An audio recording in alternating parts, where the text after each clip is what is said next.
तो hello everyone, उम्मीद है आप सभी अच्छे होंगे। मैं हूं Arpit from your favourite free learning platform, जहां पे आप सब पढ़ सकते हो physics, chemistry, maths, biology for absolutely free at learnohub.com।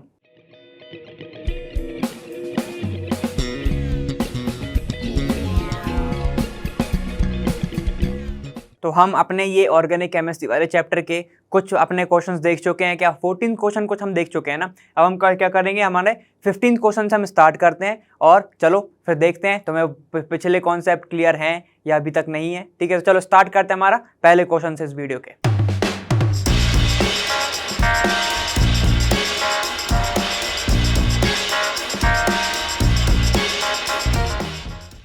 पहला क्वेश्चन क्या कह रहा है हमारा, और आपका 15 क्वेश्चन क्या कह रहा है, what is the relationship between the members, ठीक है, of following pair of structures, are they structural और ज्योमेट्रिकल आइसोमर और रेजोनेंस स्ट्रक्चर कॉन्ट्रीब्यूटर्स। ठीक है, तो क्या ये रेजोनेंस को कॉन्ट्रीब्यूट कर रहे हैं या ये स्ट्रक्चरल हैं या ज्योमेट्रिकल आइसोमर्स है, तो हमें ये बताना है। ठीक है, तो चलो स्टार्ट करते हैं हम पहले वाले से।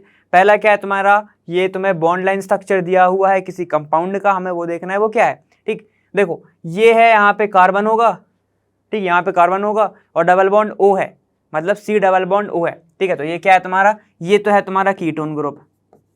ठीक है, तो हम ये भी देखते जा रहे हैं कि कौन सा ग्रुप है, तो इससे तुम्हारा बेसिक भी क्लियर रहेगा। ठीक है, तो ये तुम्हारा कीटोन है और ये भी कीटोन है, ये भी तुम्हारा क्या है, कीटोन है। और क्या तुम्हें कुछ चेंज दिख रहा है, यहाँ पे क्या होगा तुम्हारा, ये होगा CH3 CH2 CH2 और ये CH3।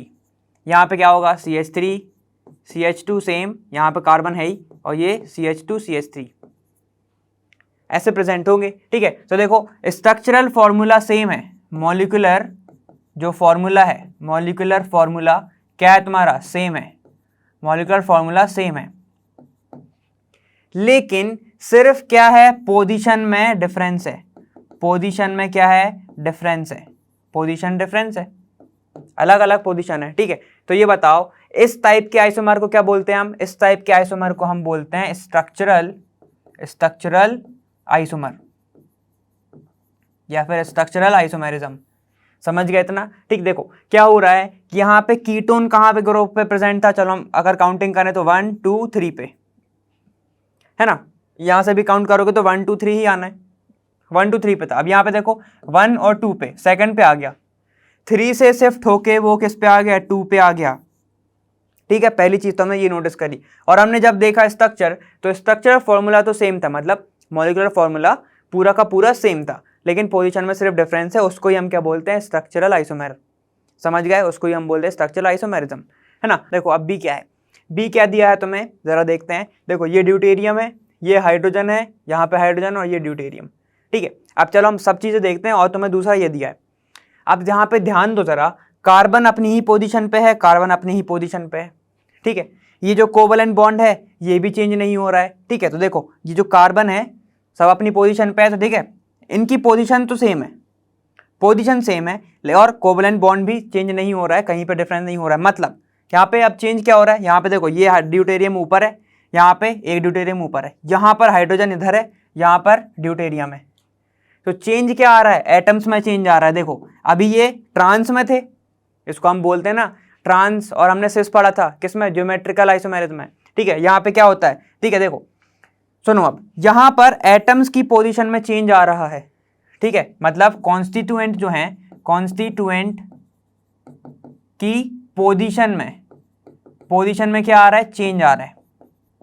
बाकी सब कुछ सेम है, कोवलेंट बॉन्ड भी उधर है, कार्बन भी उधर है, और कुछ ज़्यादा चेंज नहीं हो रहा है। सिर्फ कॉन्स्टिट्यूएंट मतलब सब्स्टिट्यूएंट या फिर बोल सकते हैं हाइड्रोजन और ड्यूटेरियम सिर्फ आपस में क्या कर रहे हैं, इंटरचेंज कर रहे हैं अपनी पोजीशन। ठीक है, तो इसको क्या बोलते हैं, जरा इसका नाम बताना।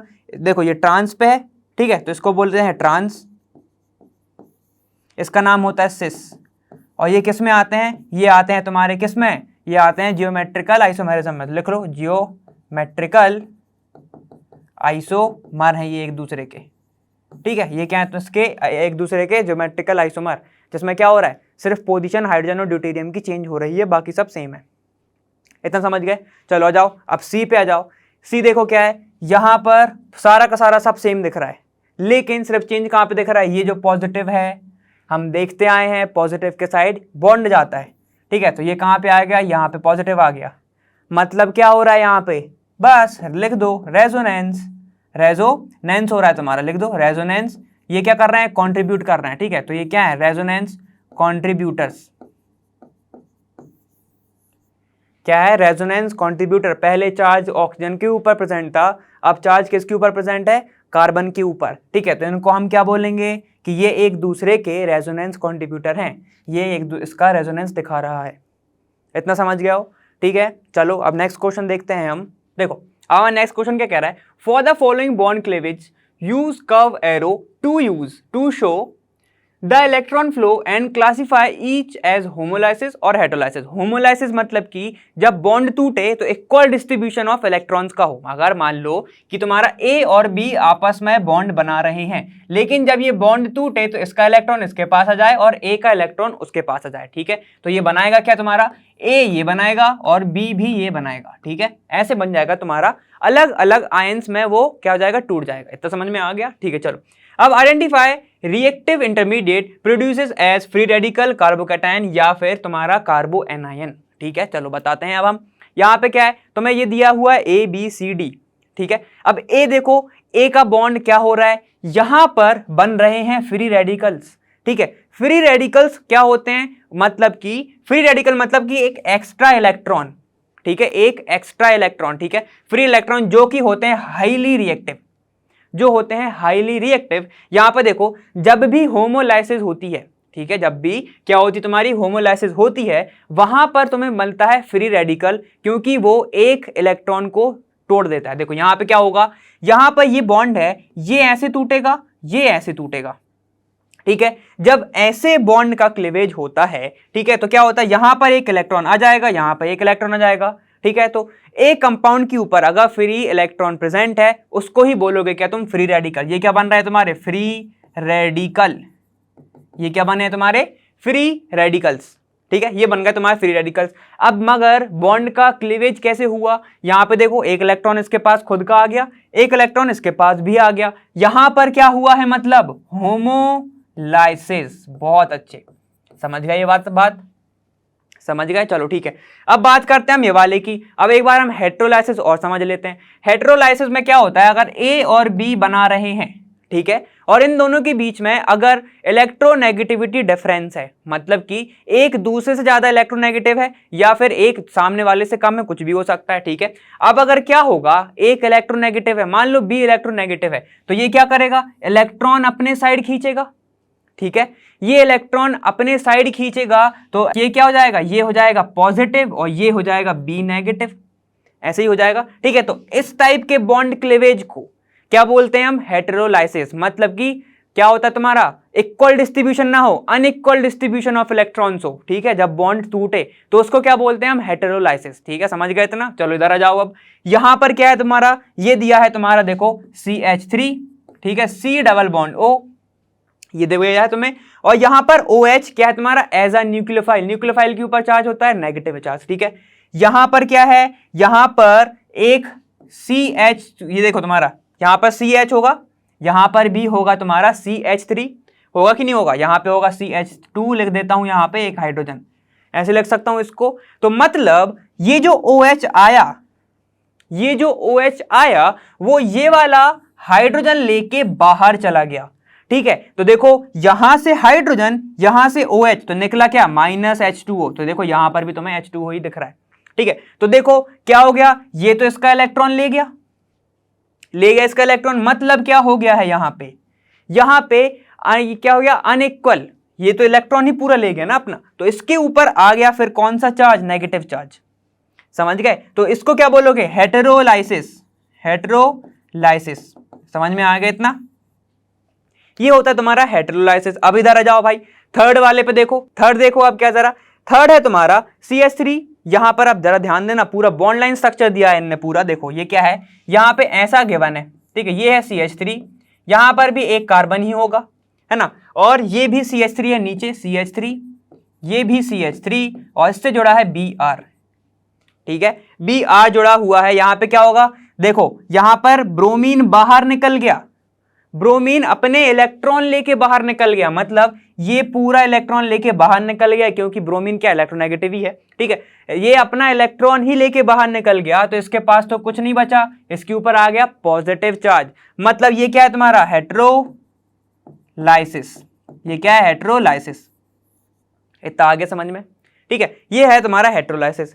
चलो तो ये क्या बना तुम्हारा, अगर मैं तुमसे पूछता हूं OH माइनस अगर मान लो बनता है तो ये क्या होगा तुम्हारा, ये क्या होगा तुम्हारा न्यूक्लियोफाइल। अगर कार्बन के ऊपर कभी नेगेटिव आता है तो उसे बोलते हैं कार्बो एनायन, और पॉजिटिव आता है तो कार्बोकैटायन। एडिशनल था ये, ठीक है। चलो अब देखो ये तुम्हारा डी पार्ट। अब डी को देखो, डी में देखो जरा कि E प्लस मतलब ये क्या है इलेक्ट्रोफाइल। E प्लस मतलब इलेक्ट्रोफाइल, प्लस चार्ज मतलब कि उसके पास इलेक्ट्रॉन की कमी है, ठीक है। उसके पास क्या है इलेक्ट्रॉन की कमी है, तो उसके ऊपर आ गया E प्लस। अब देखो E प्लस जब आएगा तो उसने क्या किया, ये वाले कार्बन ने अपना बॉन्ड ब्रेक करा, अपना बॉन्ड उसने ब्रेक करा, तो यहां पर देखो E प्लस इधर पे आके जुड़ गया, यहां पे एक एक बॉन्ड आ गए होंगे, ठीक है। E प्लस यहां पे आके जुड़ गया, ये वाला जो कार्बन है इसके पास अभी भी क्या है इलेक्ट्रॉन की कमी है, जिसके कारण इसके ऊपर क्या आ गया पॉजिटिव चार्ज। तो इसी को बोलते हैं, कार्बन के ऊपर जब पॉजिटिव चार्ज तो इसको बोलते हैं कार्बोकैटायन। ये क्या बना तुम्हारा कार्बोकैटायन। तो ये बताओ क्या इसके ऊपर इक्वल डिस्ट्रीब्यूशन हुआ होगा, नहीं हुआ होगा। अगर होता तो यहां पर रेडिकल बनता, ठीक है। तो ये मतलब अगर इक्वल डिस्ट्रीब्यूशन नहीं हुआ तो मतलब होमोलाइसिस नहीं हुई है, मतलब क्या हो गया तुम्हारा, इसमें भी होगा तुम्हारा हेटेरोलाइसिस। हेटेरोलाइसिस, तो ये हो जाएगा तुम्हारे आंसर, ठीक है। क्या हुआ होमोलाइसिस, हेटेरोलाइसिस, हेटेरोलाइसिस और ये भी हेटेरोलाइसिस। समझ में आ गया, ये वाला क्वेश्चन हो जाता है फिनिश। नेक्स्ट क्वेश्चन पे चलते हैं अब हम। देखो अब नेक्स्ट क्या है तुम्हारा, explain the term inductive and electromagnetic effect, ठीक है। तो चलो सबसे पहले हम यही देख लेते हैं, बाकी का अपन क्वेश्चन अभी देखते हैं। देखो क्या है तुम्हारा इंडक्टिव इफेक्ट, इंडक्टिव इफेक्ट, ठीक। और एक है तुम्हारा इलेक्ट्रोमैग्नेटिक इफेक्ट। अब देखो इसको हम देखते हैं किससे, एक टर्म से A और B और C ऐसे जुड़े हुए एक बॉन्ड से, ठीक है। यहाँ पे जोड़ा A और B ऐसे जुड़े हैं डबल बॉन्ड से, ठीक है। तो इसमें क्या होता है, ये दोनों के दोनों बॉन्ड को कर देते हैं पोलराइज, पोलराइज करते हैं ये बॉन्ड को, ठीक है। ये क्या करता है ये, अब यहाँ पे ध्यान से देखना, ये इंडक्टिव इफेक्ट दो चीज की वजह से हो सकता है, या तो उसमें इलेक्ट्रॉन विथड्रॉइंग ग्रुप जुड़े हों, विथड्रॉइंग ग्रुप, या फिर electron releasing group, electron releasing group, या तो इलेक्ट्रॉन विथड्रॉइंग जुड़े हों या इलेक्ट्रॉन रिलीजिंग ग्रुप उसमें जुड़े हों, ठीक है। तो दो वजह से क्या कर सकता है, ये पोलराइज कर सकता है, ठीक है। इतना समझ गए, ठीक है। मानो अगर का ये C है तुम्हारा, जो तुम्हारा क्या है ये C है, ये क्या है तुम्हारा इलेक्ट्रोनेगेटिव है, इलेक्ट्रोनेगेटिव है ये, समझ गए। तो ये क्या करेगा, इस बॉन्ड को खींचेगा अपने साइड, जितने भी इलेक्ट्रॉन है अपने साइड खींचेगा, ठीक है। तो इन जैसे अगर मान लो C के जैसे जो भी ग्रुप होंगे उनको हम क्या बोलते हैं माइनस आई इफेक्ट, वो करते हैं माइनस आई इफेक्ट, ठीक है। तो देखो यहाँ पे क्या चार्ज आ जाएगा, यहाँ पे जाएगा नेगेटिव चार्ज, यहाँ पे जाएगा पार्शियल पॉजिटिव नेगेटिव चार्ज, और इसके ऊपर क्या आएगा पार्शियल नेगेटिव, ठीक है। तो जो इलेक्ट्रोनेगेटिव है उसके ऊपर आ जाता है पार्शियल नेगेटिव चार्ज, और जिससे इलेक्ट्रॉन खींचा जा रहा है उसके ऊपर आ जाता है पार्शियल पॉजिटिव चार्ज। इतना समझ गए। और जो पार्शियल पॉजिटिव चार्ज है ये सिर्फ 4th कार्बन तक चल पाता है, 4th कार्बन तक ही ये क्या पॉजिटिव चार्ज आ पाता है, उसके बाद पार्शियल जो चार्ज है वो आना बंद हो जाता है, क्योंकि जैसे जैसे डिस्टेंस बढ़ता जाएगी क्या होगा, उसकी जो पोलैरिटी है वो भी कम होती जाएगी ना, जैसे जैसे डिस्टेंस बढ़ेगी वैसे वैसे चार्ज भी तो कम होता जाएगा। इतना समझ गया ना मैं क्या बोलना चाह रहा हूँ। देखो ये हो गया A B और ये C से जोड़ा है, ये इलेक्ट्रॉन खींच रहा है तो इसके ऊपर पार्शियल नेगेटिव, इसके ऊपर क्या आएगा, इसे तो दो खींच रहे हैं तो पार्शियल पॉजिटिव और पार्शियल, दो बार पार्शियल। इसके ऊपर अगर मान लो यहाँ पे Z है तो पार्शियल पार्शियल पार्शियल पॉजिटिव 3। लेकिन 4th कार्बन से ये क्या होता है, 4th कार्बन के बाद ये होना बंद हो जाता है, इतने सारे पार्शियल चार्ज नहीं आते। ये समझ गए कि ये क्या करता है पोलराइज करता है, इतना समझ गए।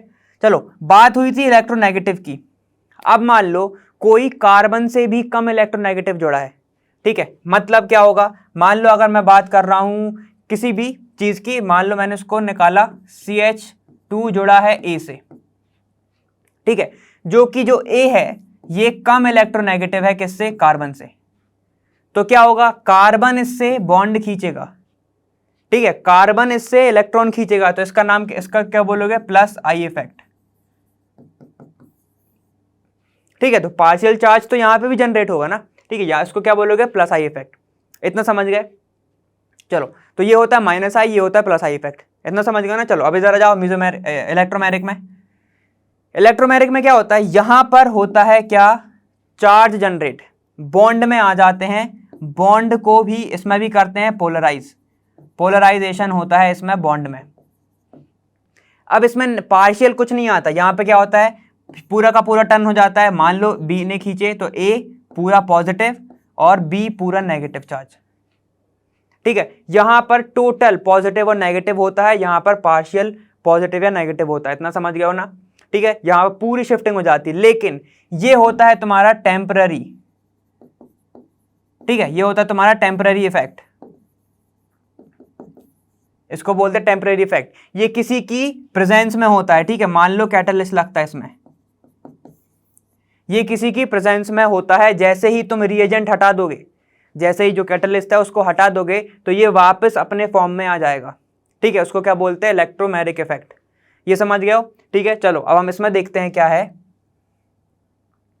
चलो देखो अब क्वेश्चन क्या कह रहा है हमारा, which electron displacement effect explains the following correct order of acidity of carboxylic acid, ठीक है। कार्बोक्सिलिक एसिड की क्या दिया तुम्हें, एसिडिटी ऑर्डर दिया हुआ है, तो कौन सा ज्यादा अच्छे से बता पा रहा है मैं वो बताना। देखो पहला क्या है तुम्हारा Cl3, मतलब क्या लिखूं मैं इसको, ऐसे लिख दूं Cl, C और Cl और ये Cl, तीन बार Cl जुड़े हुए हैं किससे, इस वाले, और यहाँ पे जुड़ा है COOH, ग्रेटर देन, यहाँ पे क्या है Cl, Cl, और अब तुम्हारा यहाँ पे एक हाइड्रोजन है COOH, ठीक है। अब तुम्हारा क्या, एक Cl जुड़ा है, CH2 है और COOH है।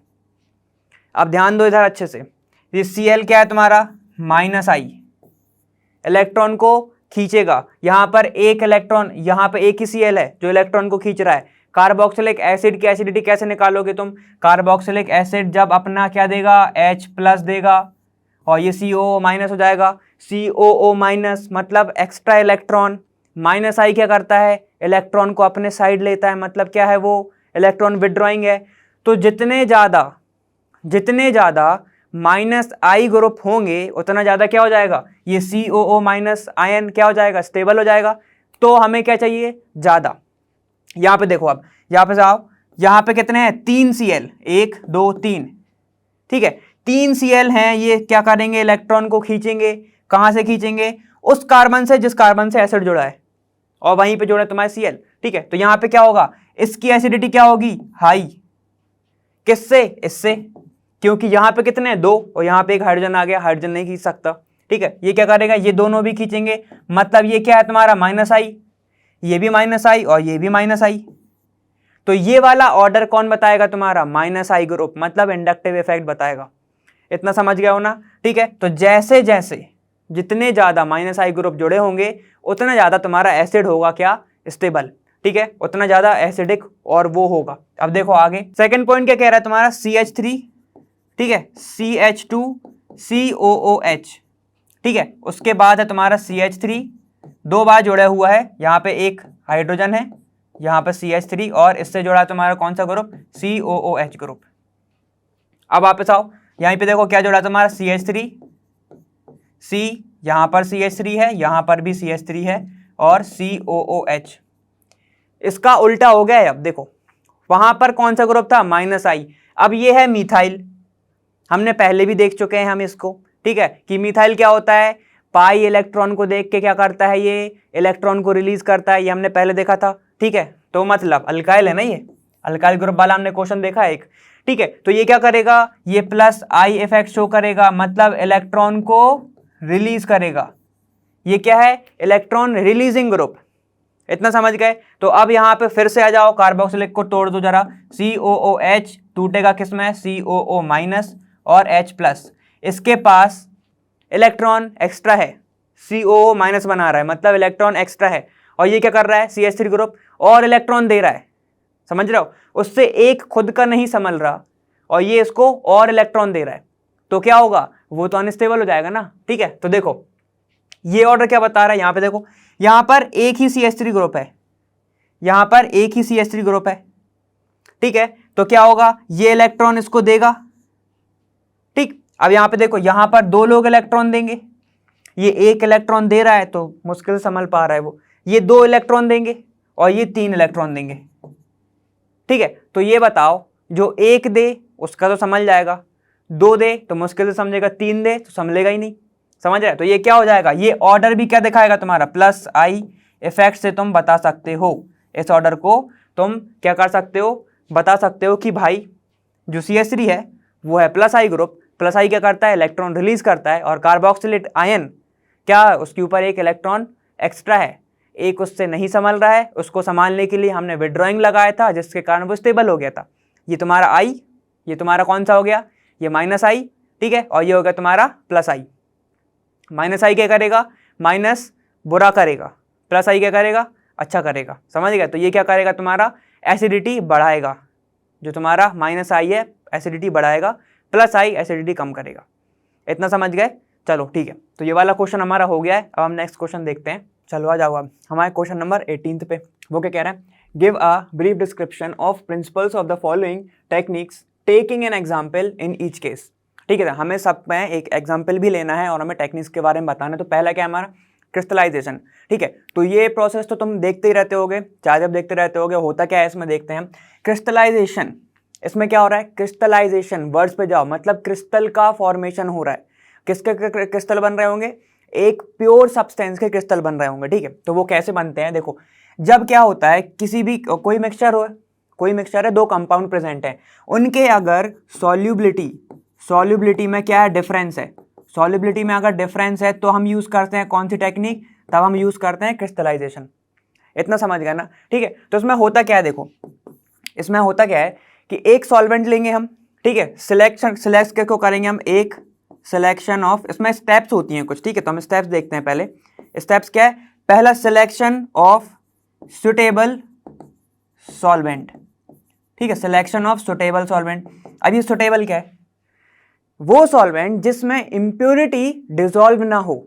ठीक है, इंप्योरिटी मिसेबल ना हो, सॉल्युबल ना हो। ठीक है, वो वाला सॉल्वेंट लेंगे हम। अगर मान लो सॉल्युबल हो गया, ठीक है, तो क्या होता है इसमें, हम हीट भी देते हैं, तो साथ में तुम्हारा जो प्योर है वो भी चला जाएगा। तो हमें वो नहीं चाहिए, हम इंप्योरिटी के साथ तुम्हारा प्योर भी चला जाएगा, तो ये नहीं चाहिए ना हमें। ठीक है, तो सबसे पहले क्या होता है, selection of suitable solvent.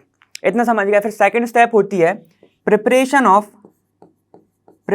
Of saturated solution. अब ये क्या होता है, सैचुरेटेड सॉल्यूशन मतलब कि एक टाइम के बाद जो है वो मिसेबल होना बंद हो जाए। ठीक है, ये होता है सैचुरेटेड सॉल्यूशन। जैसे हम एग्जांपल लेते हैं किसका, सबसे अच्छा एग्जांपल लेते हैं हम शुगर का। ठीक है, तो हमने क्या किया, एक सॉल्वेंट लिया, सॉल्वेंट एक चीज और, वो क्या होना चाहिए तुम्हारा, वो वॉलेटाइल होना चाहिए, कि भाई वो उड़ जाए, वो होना चाहिए वॉलेटाइल। ठीक है, चलो हम देखते हैं। हमने लिया इसके अंदर वाटर, तो हमने इसके अंदर रख दिया है वाटर। ठीक है, अब हमने क्या किया, हमने एक स्पून में क्या किया, यहां पर डाल दिया, क्या, शुगर डालते गए, शुगर हम डालते गए, तब तक डालते गए जब तक वो चाशनी नहीं बन गई तुम्हारा, एकदम क्या नहीं हो गया, कंसंट्रेटेड सॉल्यूशन नहीं हो गया उसका, कंसंट्रेटेड सॉल्यूशन, उस सॉल्यूशन एकदम कंसंट्रेट तब तक हो गया। अब इतना समझ गया। तो तुमने क्या क्या कर लिया, सिलेक्शन ऑफ सॉल्वेंट क्या लिया तुमने, वाटर, तुमने क्या लिया, वाटर, सिलेक्शन ऑफ सॉल्वेंट।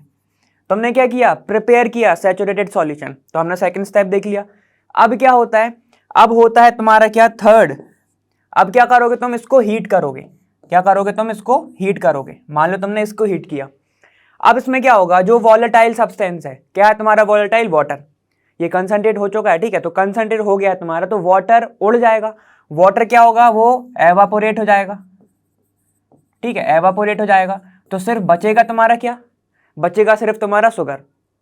ठीक है, अब तुम्हारा वाटर जो है वो एवापोरेट हो गया, फिर उसको तुम क्या करोगे, इस बीकर को तुम फिल्टर पेपर लोगे, एक फिल्टर पेपर, यहां पे एक बीकर रखा हुआ है तुम्हारा, फिल्टर पेपर से तुमने क्या किया, इसको पूरा ट्रांसफर कर लिया। तो तुमने क्या किया, फिर किया तुमने फिल्ट्रेशन, फिर क्या किया तुमने, फिल्ट्रेशन। ठीक है। अब जो फिल्टर हो गया तुम्हारा, ठीक है, जो तुम्हारा फिल्टर आ गया, सॉल्यूशन आ गया, अब इसको क्या करोगे तुम, कूल करोगे। कूल करोगे तो कूल करने के बाद तुम्हें क्या मिलेंगे, क्रिस्टल। किसके मिलेंगे, शुगर के।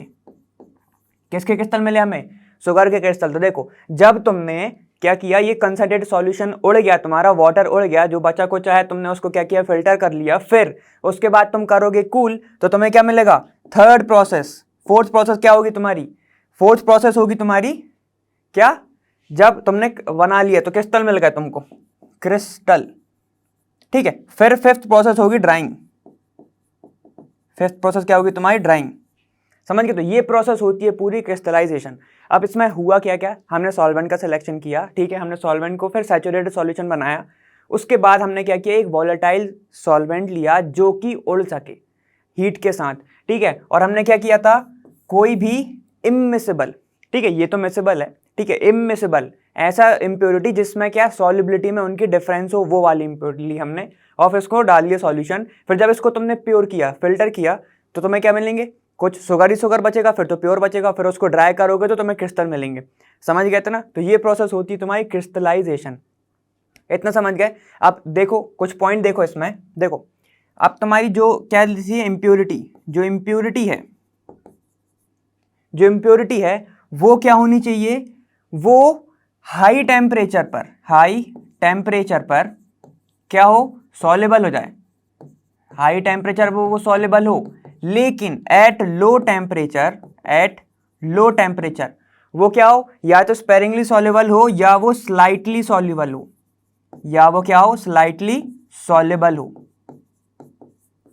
समझ गए। इंप्योरिटी हम वो लेते हैं, इंप्योरिटी ने हम सॉल्वेंट का ऐसा सिलेक्शन करते हैं जिसमें जो इंप्योरिटी है वो हाई टेम्परेचर पर सॉल्युबल हो जाए, लेकिन जब तुम लो टेम्परेचर पर उसको करो तो वो क्या हो, स्पेरिंगली सॉल्युबल हो। जिसके कारण ये चीज किस चीज में हेल्प करेगी, ये चीज हेल्प करेगी तुम्हारे कूलिंग में, जब तुम क्या करते हो, क्रिस्टल बनाते हो कूलिंग में, ठीक है।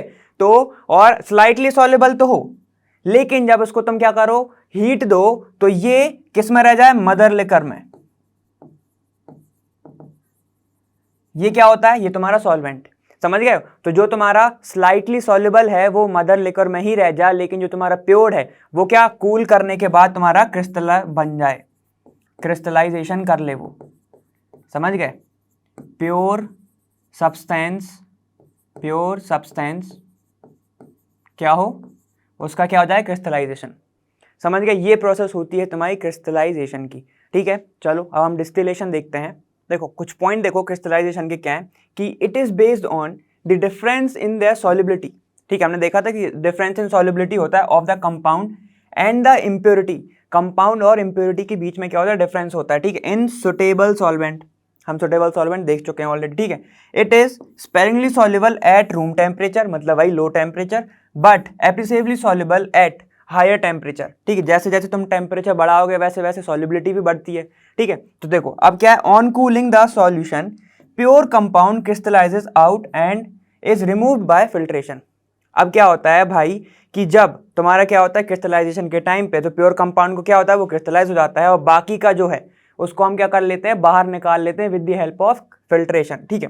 अब देखो, अब एक और चीज आई कि repeated crystallization becomes more necessary for purification of compounds containing impurities of comparable solubilities। इसका मतलब क्या है, कि अगर मान लो एक साइड है वाटर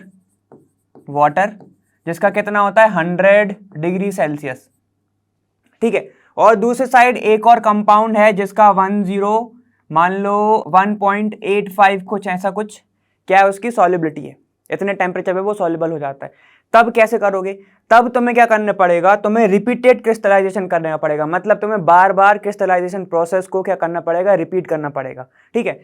हो तो जाएगा वो, लेकिन तुम्हें बार बार करना पड़ेगा, ठीक है। तो ये कुछ पॉइंट थे, वो हमने देख लिए, ठीक। चलो अब डिस्टिलेशन देखते हैं हम। अब डिस्टिलेशन क्या होती है तुम्हारी, डिस्टिलेशन इसका मतलब क्या है, तुम्हें पता है चीज़ है कि डिस्टिलेशन ना दो चीज़ों से के साथ होती है। ये प्रोसेस किसके साथ होती है, पहला इसमें होता है वेपराइजेशन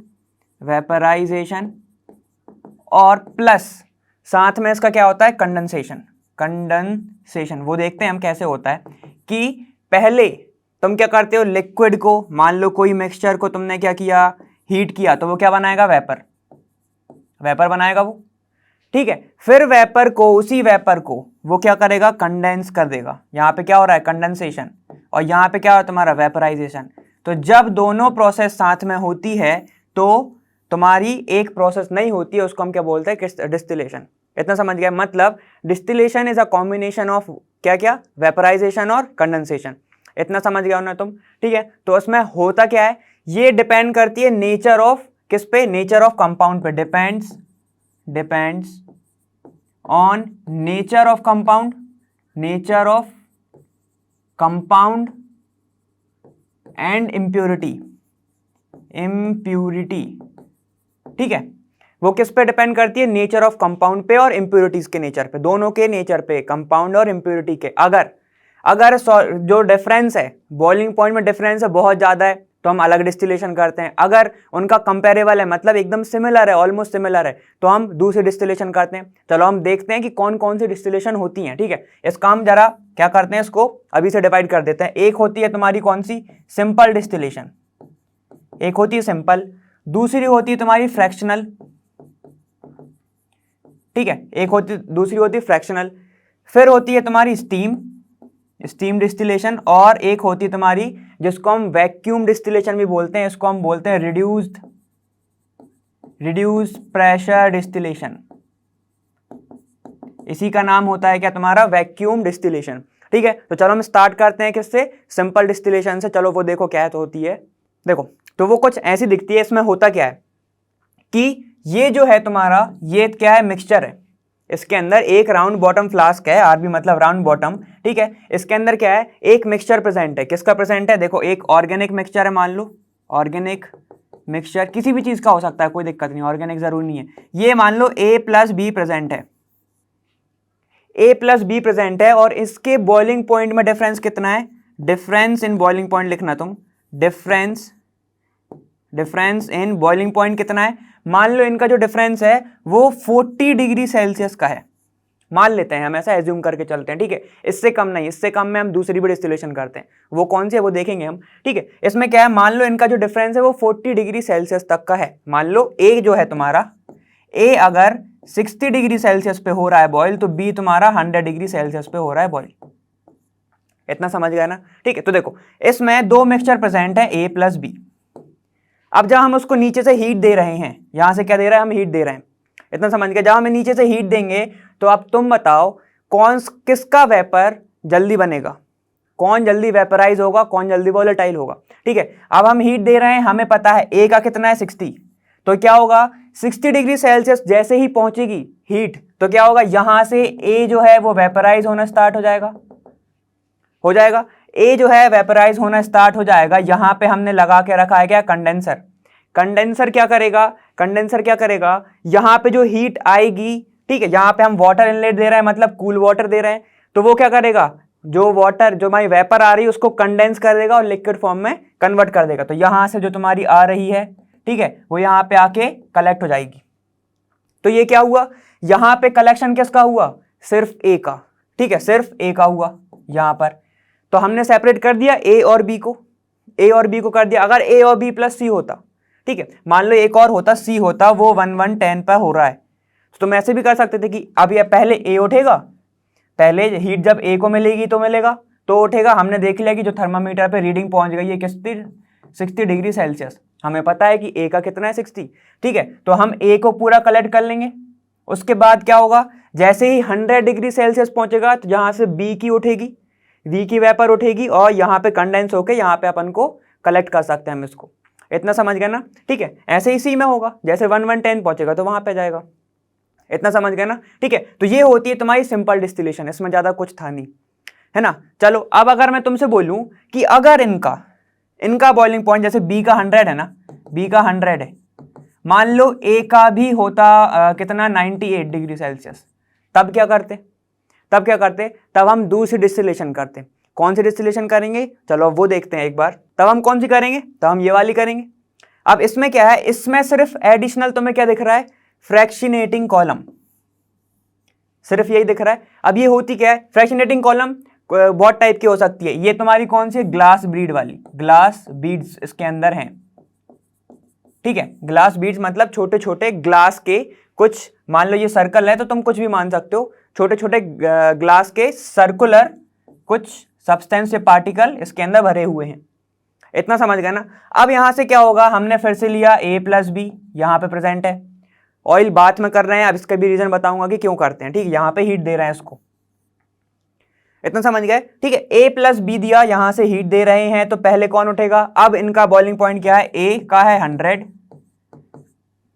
ठीक है, और B का है मान लो कितना 120 डिग्री सेल्सियस, ठीक है। तो अगर सॉल्युबिलिटी डिफरेंस मतलब बॉइलिंग पॉइंट डिफरेंस है वो बहुत कम होता है, ठीक है, वो बहुत कम होता है, मैं लिख सकता हूं A सिमिलर है B से, ऑलमोस्ट कंपेरेबल है, ठीक है। अगर बहुत कम होता है तो क्या होगा, यहां से A का वेपर उठेगा और साथ में B का भी उठेगा, क्योंकि बहुत कम है ना, ठीक है, साथ में B का भी उठेगा। अब जो ज्यादा वेपर बनाएगा, कौन ज्यादा वेपर बनाएगा, मान लो तुम्हारा टेम्परेचर पहुंच गया है कितना 115 डिग्री सेल्सियस पर, तो किसके वेपर ज्यादा बनेंगे, ए के ज्यादा बनेंगे, ए के वेपर क्या बनेंगे, ज्यादा बनेंगे, ठीक है।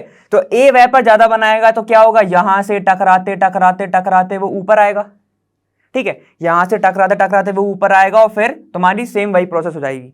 अब यहां पे क्या हो रहा है कि ये जो है ये क्या काम कर रहे हैं, ये जो यहां पर प्रेजेंट हैं ये क्या करेंगे, एनर्जी का ट्रांसफर करेंगे, समझ गए। ये जो यहां पर तुम्हारे क्या है ग्लास बीड्स प्रेजेंट है, ये क्या करेंगे, एनर्जी का ट्रांसफर करेंगे। जो वेपर उठ रही है, जो वेपर उठ रही है वो क्या होगा, वेपर जब टकराएगी, गैस के मॉलिक्यूल टकराएंगे, एनर्जी ट्रांसफर करेंगे, कूल हो जाएंगे, समझ गए बात।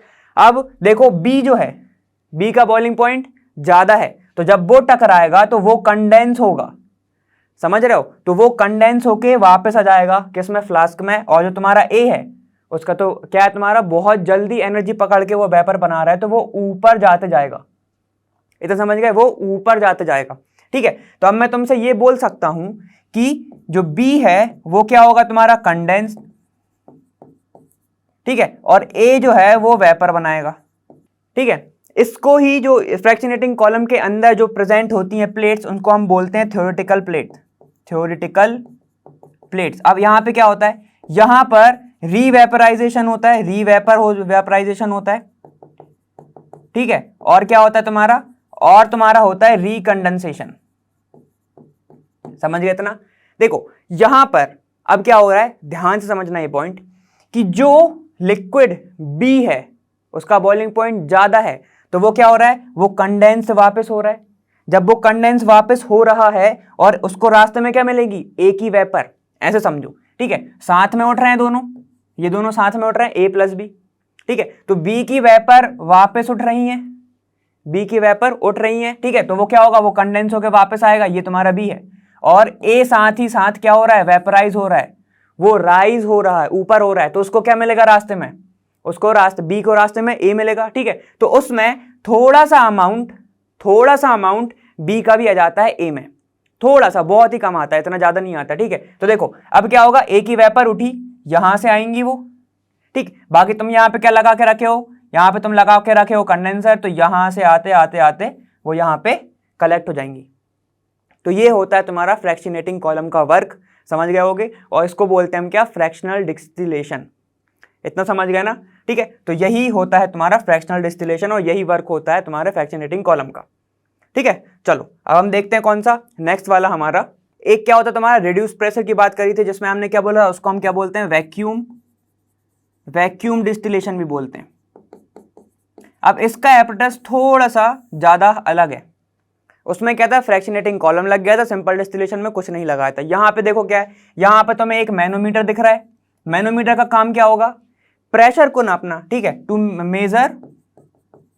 मेजर प्रेशर, यहां पे क्या होगा, मेजरमेंट होगा प्रेशर का, समझ गए इतना, ठीक है। यहां पे लगा हुआ है तुम्हारा वैक्यूम पंप, तो ये क्या करेगा, यहां से तुम प्रेशर को कंट्रोल कर सकते हो, ज्यादा या कम कर सकते हो। अब हम ये कर क्यों रहे हैं, ठीक है। अब हमें पता है कोई कंपाउंड का, कोई भी कंपाउंड या मिक्सचर का, ठीक है, अगर तुम्हारा बॉइलिंग पॉइंट काफी ज्यादा हाई है, बॉइलिंग पॉइंट काफी ज्यादा हाई है, ठीक है, और ये अपने बॉइलिंग पॉइंट तक पहुंचने के पहले ही क्या हो जाता है, वो डिकम्पोज हो जाता है,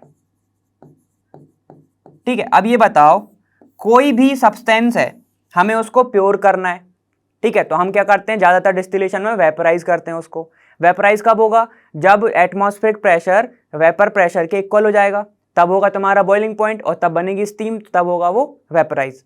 इतना समझ गए। लेकिन अब बात क्या आ रही है, जब बॉइलिंग पॉइंट बहुत ज़्यादा है किसी का, ठीक है, मान लो हम लेके चलते हैं 200 डिग्री सेल्सियस बॉइलिंग पॉइंट है, ठीक है। जैसे ही हम 200 डिग्री सेल्सियस पहुंचते हैं वो कंपाउंड डिकम्पोज हो जाता है, डिस्ट्रॉय हो जाता है। तो बताओ हम क्या इसको, ऐसे वाले सब्सटेंस को क्या हम प्योर कर सकते हैं? नहीं कर सकते हैं। तो इसके लिए हमें क्या करना पड़ता है, प्रेशर को कम करोगे।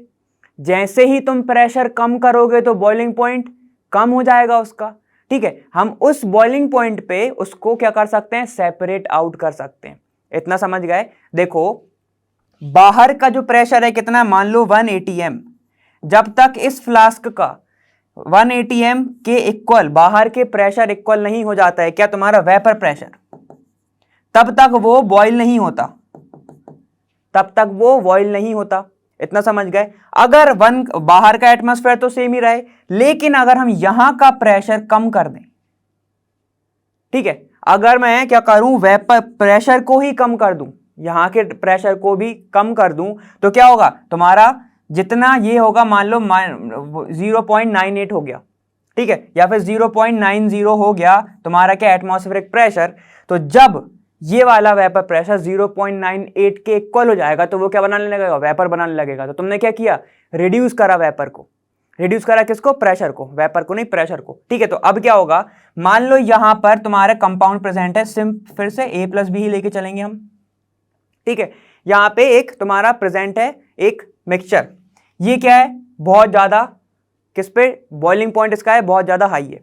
इतना समझ गए। तो क्या होगा, यहां पर तुमने क्या किया, प्रेशर कम किया, इस सॉल्यूशन का प्रेशर तुमने कम किया, ठीक है। तो क्या होगा, ये फिर से स्टीम बनाएगा और बाकी पूरी की पूरी जो वो तुम्हारी क्या प्रोसेस है वो सेम रहेगी। यहां से स्टीम बनेगी, ठीक है, यहां पे आएगा और ये कंडेंस हो जाएगा।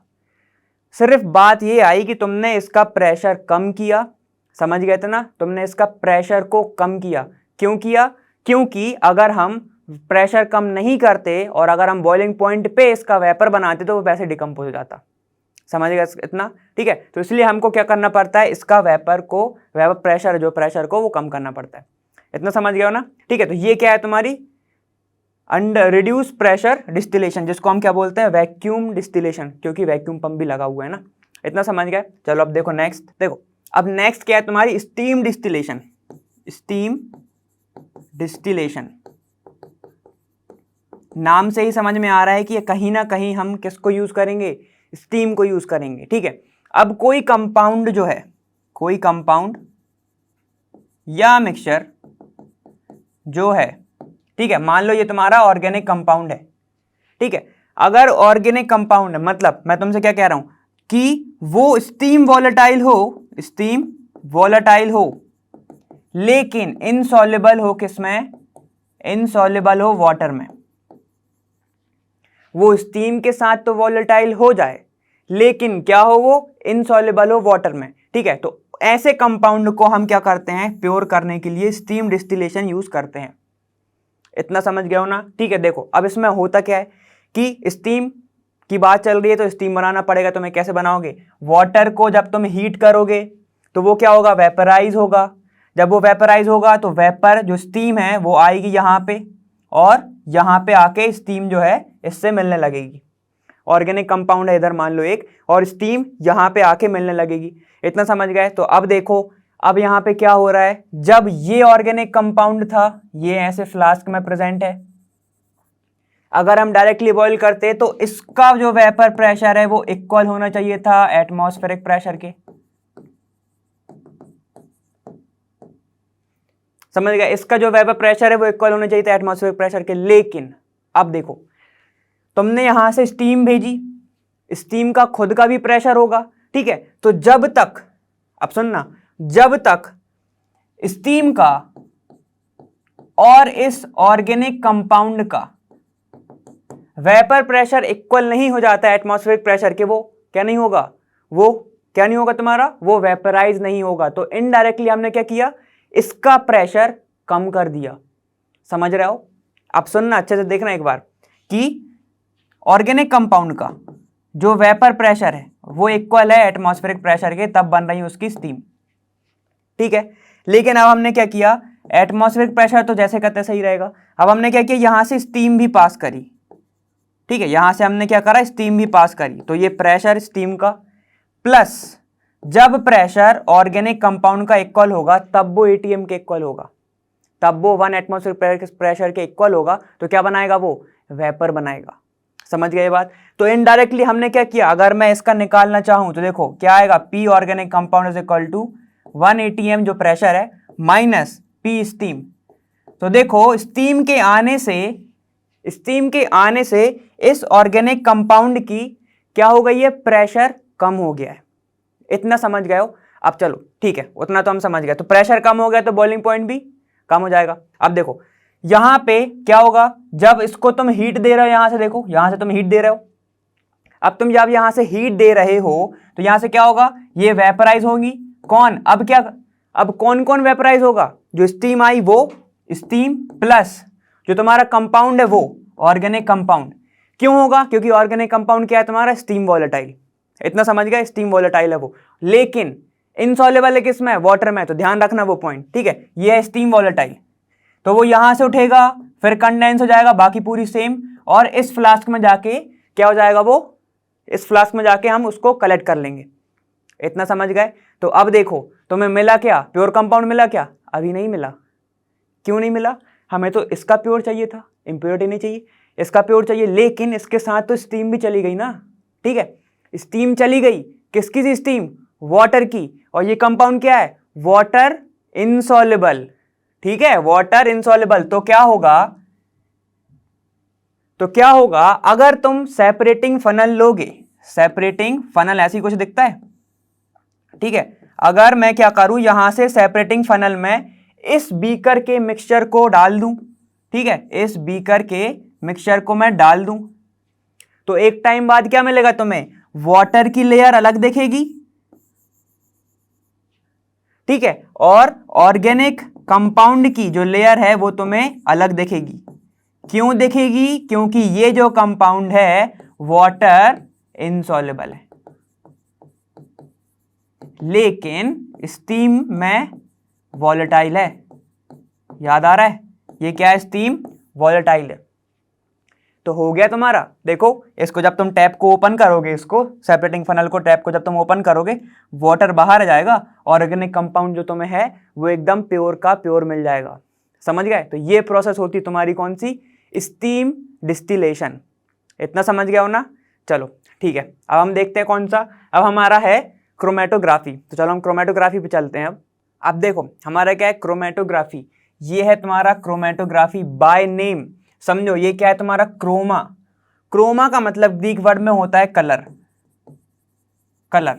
तो जब तुम्हें सेपरेशन करना हो, ठीक है, इसको हम पहले यूज करते थे किसमें, जब प्लांट के जो कलर होते हैं ना उनको अलग अलग करने के लिए हम किसका यूज करते थे, क्रोमेटोग्राफी का। तो देखो अब वो होते क्या है, देखते हैं हम।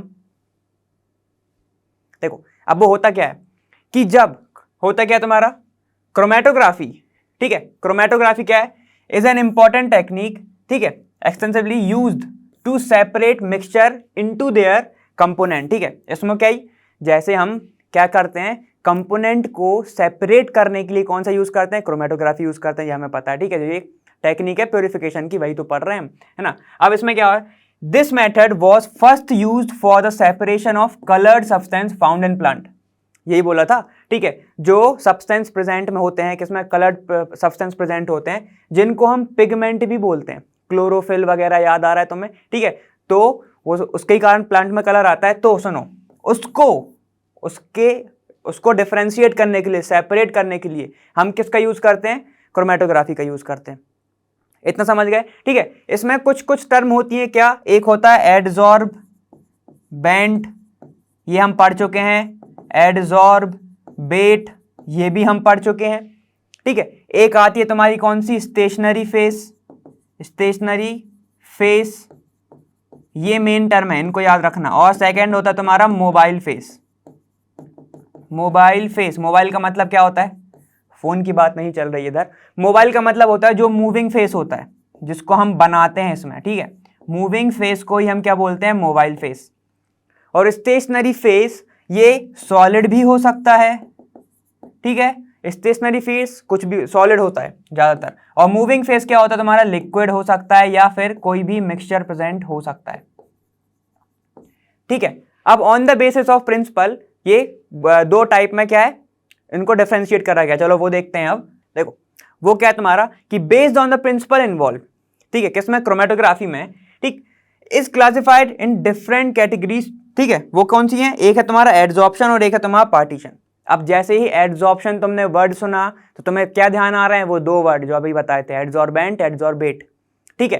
तो जो सब्सटेंस है, जो कंपाउंड है, वो on the basis of adsorption, उनके एड्सॉर्प्शन पर, सबका अलग अलग एड्सॉर्प्शन डिग्री रहेगा ना, डिग्री ऑफ एड्सॉर्प्शन सबका अलग अलग रहेगा, कुछ ज्यादा एड्सॉर्ब होगा, कुछ कम एड्सॉर्ब होगा, ठीक है। तो उसके बेसिस पर ये वर्क करती है तुम्हारी कौन सी, एड्सॉर्प्शन क्रोमेटोग्राफी।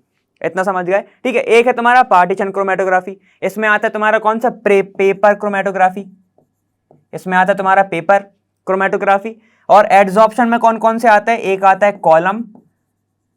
कॉलम क्रोमेटोग्राफी, और दूसरा कौन सा आता है तुम्हारा, टीएलसी बोलते हैं जिसको, thin layer chromatography, thin layer chromatography,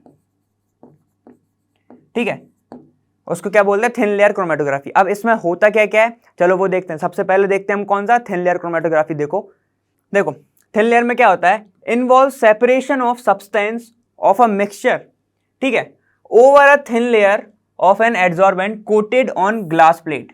देखो अब इसमें ये बोल क्या रहा है, सिर्फ हमें पढ़ना नहीं है। देखो ये तुम्हारा एक ग्लास का प्लेट है, ठीक, ग्लास का प्लेट है, इसके ऊपर हम क्या करते हैं, एड्सॉर्बेट बनाते हैं। एड्सॉर्बेट क्या होता है, एड्सॉर्बेंट क्या होता है, देखो जो क्या करेगा, जो दूसरे सब्सटेंस को एड्सॉर्ब करेगा। यहां पे हम क्या बनाएंगे, यहां पे एक हम स्लरी बनाते हैं, जो एक एक्सपेरिमेंट है, तुम लोग कर भी सकते हो। स्लरी बनाते हैं किसकी, जो तुम्हारा क्या रहता है, जिसको जो एड्सॉर्बेंट होता है तुम्हारा, ठीक है, जो तुम्हारा क्या रहता है, एड्सॉर्बेंट होता है, उसको हम क्या क्या बनाते हैं, किसकी हेल्प से बनता है वो, पहला उसकी स्लरी बनाते हैं हम, उसको हम यूज कर सकते हैं तुम्हारा सिलिका जेल सिलिका जेल का पेस्ट बनाते हैं हम, और सेकंड एक एल्यूमिना का भी बना सकते हैं, ठीक है। उसको हम क्या करते हैं, इस ग्लास प्लेट पे कोट कर देते हैं, ठीक है। इसको हमने कोट कर दिया, अब क्या तुम्हारी स्लरी लिक्विड होगी, तो उसको क्या करोगे फिर तुम, हीट करोगे तो जो तुम्हारी कोटेड है, ठीक है, वो एकदम उस ग्लास स्लाइड से क्या हो जाएगी, चिपक जाएगी, ठीक है। अब देखो उसके बाद क्या होता है, उसके बाद क्या होता है तुम्हारा, अ thin layer about 0.2 mm thick, जो तुम्हारी क्या होती है, 0.2 mm थिक होती है एड्सॉर्बेंट की लेयर, इस ग्लास पे इतनी थिक है मान लो, ठीक है, ये इतना थिक है, मान लो ये जो पेन है ना, ये तुम्हारा क्या है, ये एक लेयर बन गई है, क्या समझ गए इतना, ठीक है। किसकी होती है, सिलिका जेल या फिर एल्यूमिना की। Is spread over the glass plate, वही बताया कि एक ग्लास प्लेट के ऊपर स्प्रेड कर देते हैं, ठीक है। अब क्या होता है तुम्हारा, ठीक है, सुनो फिर क्या बनेगा, the relative adsorption of each component of a mixture is express, ठीक है। अब देखो बीच में क्या होता है, ये तो तुम्हारा बना क्या, स्टेशनरी फेस, क्या तुमने जो कोट कर दी है वो मूव करेगी, वो नहीं करेगी, तो उसको बोलते हैं हम स्टेशनरी फेस, जो मूव नहीं करता है, ठीक है। तो अब मूव कौन करेगा, मोबाइल फेस क्या होगा, हम एक सॉल्यूशन के अंदर, ठीक है, उस प्लेट को ऐसे डाल देते हैं, उस प्लेट को हम ऐसे डाल देते हैं, ठीक है। अब यहां पर हम एक मार्क लगाते हैं, किससे, 2 सेंटीमीटर ऊपर, और उसको हम क्या कर देते हैं, यहां पर उसको सस्पेंड डाउन कर देते हैं, ठीक है, उसको हम ऐसे डाल देते हैं, लेकिन पूरा नहीं डालते हैं। जहां पे तुमने एक बेस लाइन लगाई है, क्या होता है, देखो ये तुम्हारा ग्लास स्लाइड है, यहां पे तुम एक बेस लाइन लगा देते हो कि इसके नीचे तक तुम्हें क्या नहीं, डुबाना नहीं है, सॉल्वेंट में डुबाना नहीं है, ठीक है। जो सॉल्वेंट होता है वो होता है तुम्हारा मोबाइल फेस, इतना समझ गए। वो क्या करता है, विद द हेल्प ऑफ कौन से प्रिंसिपल से, कैपिलरी प्रिंसिपल से।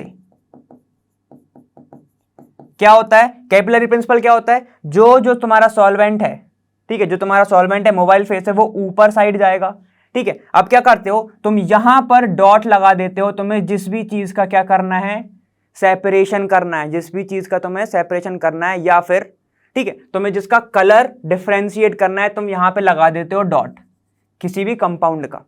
तो क्या होता है यहां पे जब तुमने इसको मोबाइल फेस में इमर्ज किया, ठीक है, इसको तुमने सस्पेंड डाउन कर दिया, तो जो तो मोबाइल फेस है वो ऊपर साइड चढ़ेगा, ठीक है, ऊपर साइड चढ़ेगा, तो इसके साथ ये जो है कंपाउंड जो तुमने लगाया इसका कलर भी ऊपर ऊपर तक जाएगा। समझ गए ना, अकॉर्डिंग टू उसका डिग्री ऑफ एड्सॉर्प्शन कितनी ऊपर तक जा रहा है वो। ठीक है, मान लो तुमने एक कंपाउंड लिया ना, ये वाला, ये चला गया यहां से चला गया यहां तक, ठीक है, तो तुम्हें इससे क्या पता चलेगा, उससे तुम्हें पता चल जाएगा रिटार्डेशन फैक्टर से तुम निकाल सकते हो उसका कि उस सॉल्वेंट ने कितना ट्रेवल किया, उसका कितना पोलराइजेशन है। ठीक है, तो अब वो कैसे निकालते हैं, चलो वो देखते हैं हम। ठीक है, तुमने क्या क्या किया, सबसे पहले स्लरी बनाई किसकी, सिलिका जेल जी की, उसको कोट कर दिया किस पे, प्लेट के ऊपर। फिर तुमने एक बेस लाइन लगाई, ठीक है, बेस लाइन लगाई और उसको तुमने सॉल्वेंट के अंदर डाल दिया। तो क्या होगा, जो सॉल्वेंट है, जो तुम्हारा मोबाइल फेस है, वो ऊपर साइड करेगा, क्या करेगा, ट्रेवल करेगा कैपिलरी एक्शन से। कैपिलरी एक्शन से वो क्या करेगा, ऊपर साइड ट्रेवल करेगा, उसको बीच में मिलेगा। तुमने क्या लगा दिया है, जो कंपाउंड का तुम्हें डिफरेंशिएट करना था तुमने उसको लगा दिया है। अब क्या होगा, वो उस कंपाउंड के तक आएगा और उसको साथ लेके जाएगा, उस क्योंकि उसमें क्या है, डिग्री ऑफ एड्सॉर्प्शन उसका कम है, तो क्या करेगा, उसको साथ लेके जाएगा एड्सॉर्प्शन। और एक टाइम तक, ठीक है, जितना सॉल्वेंट ने तुम्हारा ट्रेवल किया है वो, ठीक है, देखो अब with the help of retardation factor, ये है तुम्हारा आरएफ वैल्यू बोलते हैं जिसको, जितना तुम्हारा सॉल्वेंट ने ट्रेवल किया है वो, ठीक है, और न्यूमरेटर में क्या आता है, जितना तुम्हारा बेस लाइन से सब्सटेंस मूव हुआ है वो। मतलब देखो ये तुम्हारा प्लेट है ना, ये तुमने बेस लाइन लगाई थी, मैंने बताया था 2 सेंटीमीटर, यहां से तुमने यहां पे लगा दिया है क्या, एक डॉट। ठीक, सॉल्वेंट ट्रेवल किया तुम्हारा यहां तक और ये जो डॉट है वो ट्रेवल किया तुम्हारा यहां तक। ठीक है, तो देखो ये टोटल डिस्टेंस, इसको मान लेते हैं y, और बेस लाइन से कंपाउंड तक की डिस्टेंस उसको मान लेते हैं x। तो इस डिस्टेंस को जब तुम कैलकुलेट करते हो तो ये क्या जाएगा, distance travel by substance x upon y, तो ये आएगी तुम्हारी RF वैल्यू, ये क्या आएगी तुम्हारी RF वैल्यू। तो इससे तुम निकाल सकते हो कि भाई कितना ट्रेवल करा है किसने, एड्सॉर्प्शन, जो तुम्हारा सब्सटेंस ने कितना ट्रेवल किया, उससे तुम निकाल सकते हो एड्सॉर्प्शन कोफिशिएंट। समझ गए, डिग्री ऑफ एड्सॉर्प्शन वैसे निकाल सकते हो, इतना समझ गए। अब मान लो हम 2 सॉल्वेंट लेते हैं, ठीक, एक ने ट्रेवल किया यहां तक, एक ने ट्रेवल किया यहां तक, ठीक है, तो अब ये बताओ कि एड्सॉर्प्शन किसका ज्यादा हुआ, एड्सॉर्प्शन, डिग्री ऑफ एड्सॉर्प्शन किसकी ज्यादा है। सुनो, ये कैपिलरी है, ठीक है, ये कैपिलरी है, ठीक, कैपिलरी एक्शन से शो कर रहा है ये ऊपर साइड, तो जो ज्यादा ऊपर जाएगा, जो ज्यादा ऊपर जाएगा उसका डिग्री ऑफ एड्सॉर्प्शन कम होगा। समझ गए, उसका एड्सॉर्प्शन जो है वो कम होगा, और जो नीचे तक रह जाएगा, सबसे नीचे रह जाएगा, उसका एड्सॉर्प्शन क्या होगा, ज्यादा होगा, उसका डिग्री ऑफ एड्सॉर्प्शन की जो वैल्यू है वो ज्यादा होगी। इतना समझ गए, तो ठीक है, ये होती तुम्हारी थिन लेयर क्रोमेटोग्राफी। इसको जब तुम प्रैक्टिकल देखोगे, ठीक है, जब तुम लोग कराएंगे इसमें, तो और अच्छे से समझ में आएगा। ठीक है, चलो देखो अब हम देखते हैं कौन सा, कॉलम क्रोमेटोग्राफी। देखो देखो अब तुम्हारा क्या है, तुम्हारा है कॉलम क्रोमेटोग्राफी। कॉलम क्रोमेटोग्राफी होता क्या है, सबसे पहले देखो, इनको पढ़ने के पहले ही हम एक चीज देख लेते हैं कि ब्यूरेट रहता है। ब्यूरेट तुम्हें पता है क्या होता है, यहां से ऐसा, ठीक है, और यहां से एक ऐसे बना रहता है। यहाँ पे हम कनेक्ट उसको क्या कर सकते हैं, यहाँ पे एक नॉब लगी रहती है, जिसको तुम ओपन करोगे तो जिस भी अंदर चीज़ है वो बाहर आ जाएगी। ठीक है, देखो इसके अंदर हम क्या करते हैं, यहाँ पर लगा देते हैं कॉटन प्लग। अब वो देखेंगे कि क्यों लगाते हैं। ठीक है, यहाँ पे हमने लगा दिया कॉटन प्लग। फिर हम भरते हैं कौन सा, अपना एड्सॉर्प्शन, एड्सॉर्बेंट। क्या होता है तुम्हारा, ये हमने भर दिया सिलिका जेल। ठीक है, ये हमने सिलिका जेल भर दिया। ठीक, ये क्या होगा तुम्हारा स्टेशनरी फेस, तो ये मूव नहीं करेगा। इतना समझ गया हो। अब क्या, इसके अंदर हमने स्लरी भर दी सिलिका की। ठीक, इसके बाद हम क्या करते हैं, इसके ऊपर डालते हैं मिक्सचर। जिस भी चीज को हमें क्या करना है, सेपरेट करना है, इसके ऊपर हम डालते हैं मिक्सचर। इतना समझ गए, इसके ऊपर हमने डाला मिक्सचर। अब क्या रह गया तुम्हारा, मोबाइल फेस रह गया। तो अब क्या करोगे, इसके ऊपर डाल देते हैं हम मोबाइल फेस। इतना समझ गए। ठीक है, तो ये है तुम्हारा मिक्सचर, ये है तुम्हारा सिलिका जेल, यहाँ पे भरा, यहाँ पे तुम्हारा क्या है, कॉटन प्लग, कॉटन प्लग इसलिए है कि अगर तुम इस नॉब को ओपन कर दो तो पूरा का पूरा सॉल्यूशन एकदम से नीचे ना आ जाए, उसके लिए, ठीक है। तो ये तुम्हारा कॉटन प्लग, ठीक। अब क्या होता है, तुमने भरा सिलिका जेल, यहां पे मिक्सचर, और ऊपर क्या है तुम्हारा मोबाइल फेस, इतना समझ गए। अब डिपेंड करता है डिग्री ऑफ एड्सॉर्प्शन पर, ये क्या होते हैं, ये सेपरेट होने लगते हैं, ठीक है। ये क्या होते हैं, सेपरेट होने लगते हैं। एक टाइम के बाद तुम्हें क्या दिखेगा, ये जो ब्यूरेट है, ये तुम्हारी ब्यूरेट है ना, ठीक, ये तुम्हारी ब्यूरेट है, ठीक। ये है तुम्हारा मोबाइल फेस, ये है तुम्हारा मान लो मिक्सचर, ठीक है। यहाँ पे आधा मिक्सचर यहाँ पे आएगा, कुछ मिक्सचर इधर आएगा, कुछ मिक्सचर इधर आएगा। ये है तुम्हारी सिलिका जेल, समझ गए, ये तुम्हारी सिलिका जेल, ठीक है। तो कुछ टाइम के बाद ऐसे सेपरेट होना वो स्टार्ट हो जाता है, क्योंकि डिपेंड किस पे करता है, वो डिग्री ऑफ एड्सॉर्प्शन पे, ठीक है। तो जिसकी एड्सॉर्प्शन पावर सबसे ज्यादा होगी वो रह जाता है किस पे, टॉप पे, उसके बाद उससे कम एड्सॉर्बिंग पावर वाला, और उसके बाद सबसे लेस एड्सॉर्बिंग पावर वाला, ठीक है। तो वो रह जाता है ऊपर, ठीक। अब तुम्हें कलेक्ट करना है, कैसे करोगे भाई, तुम्हें अलग ही दिख रहे हैं, ठीक है, मिक्सचर तुम्हें अलग अलग कलर के ही दिखेंगे, ठीक है। तो क्या होगा, जब तुम नॉब ओपन करोगे पहले तुम दूसरा एक कलेक्ट करोगे, फिर उसके बाद जब वो खत्म हो जाएगा तुम्हें अलग लेयर दिख जाएगी ना, फिर तुम दूसरा कलेक्ट करोगे, फिर तुम तीसरा कलेक्ट करोगे। तो ऐसे कर सकते हैं हम क्या, कॉलम क्रोमेटोग्राफी, ठीक है। एक्सपेरिमेंट में ज्यादा अच्छे से समझ में आएगा, ठीक है। सुनो, इतना समझ गए हो ना, ठीक। चलो देखते हैं पॉइंट क्या कह रहे हैं। देखो पॉइंट क्या है, column chromatography involve separation of a mixture over a column of adsorbent, ठीक है, जिसको हम स्टेशनरी फेस बोलते, जिसमें हमने क्या भरा था, सिलिका जेल, सिलिका जेल भरी थी एक ग्लास ट्यूब के अंदर, इतना समझ गए, ठीक है। The column is fitted with a stopcock at the lower of the end, जिसको हमने क्या बोला था, हमने कॉटन प्लग से उसको बताया था, ठीक। The mixture adsorb on adsorbent, mixture को क्या करते हैं, जो एड्सॉर्बेंट है उसके ऊपर रखते हैं, ठीक है। द मिक्सचर एड्सॉर्ब क्या करता है, एड्सॉर्बेंट मिक्सचर को ऊपर रखते हैं ना, जो हमें निकालना था, ठीक। Is placed on the top of the adsorbent column, ठीक, packed in a glass tube, इतना समझ गया कि मिक्सचर को हम क्या करते हैं, एड्सॉर्बेंट के ऊपर रखते हैं और ग्लास ट्यूब के अंदर होता है वो, ठीक। एन एप्रोप्रिएट एल्यूएंट मतलब होता है सॉल्वेंट, ठीक है। An appropriate eluent which is liquid और a mixture of liquid is allowed to flow down the column slowly, ठीक है। तो ये जो लिक्विड है क्या मिक्सचर को क्या करता है, स्लोली स्लोली नीचे लेके आता है। तो ये किस प्रिंसिपल पे वर्क कर रहा है, ये ग्रेविटी पे वर्क कर रहा है, ये किस पे वर्क कर रहा है, ग्रेविटी पे। और वो कौन सा कर रहा था, कैपिलरी एक्शन पे वर्क कर रहा था, ठीक है, कौन सा, थिन लेयर, इतना समझ गया, ठीक है। Depending upon the degree to which the compounds are adsorb complete separation takes place, ठीक है। तो मैंने यही बोला था ना कि डिग्री ऑफ एड्सॉर्प्शन पे डिपेंड करेगा, अलग अलग क्या हो जाएगा, सेपरेशन हो जाएगा, किसका, कलर का। फिर तुम क्या कर सकते हो, नॉब को ओपन करोगे, स्लोली स्लोली क्या करोगे, कलेक्ट कर लोगे क्या, तुम्हारे जो भी तुम्हें मिक्सचर में प्रेजेंट है, जैसे A प्लस B।